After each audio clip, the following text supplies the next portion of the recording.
হাদিসে আছে, আলা ওয়া ইন্না নাফসান লান তামুত হাত্তা তাস্তাকমিলা রিজকাহা। উম্মত শুনে রাখো, যতদিন কোন মানুষ রিজিককে পরিপূর্ণ ভোগ না করবে সে মরবে না, মরা সম্ভবই না। আমার ভাগ্যে যদি আরো কিছু দানা পানি লেখা থাকে, আজরাইলও আমার জান কবজ করতে পারবে না, এই অনুমতি আল্লাহ তাকে দিবেন না। রিজিক নির্ধারিত, তো পৃথিবীতে কেউ কারোটা খায় না। আমার বাচ্চা আমারটা খায়। যদি কেউ বিশ্বাস করে ওর ঈমানের সংশোধনের প্রয়োজন আছে, ওমা মিন দাব্বাতিন ফিল আরদি ইল্লা আলাল্লাহি রিজকুহা, সকলের রিজিকের দায়িত্ব আল্লাহ নিজে নিয়ে নিয়েছেন।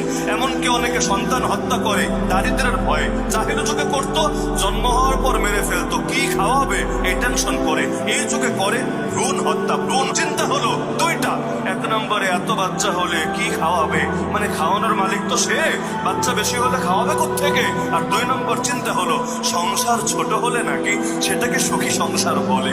আমার পুরো হাসি আসে। সংসার যদি ছোট হয় মানে দুই বাচ্চা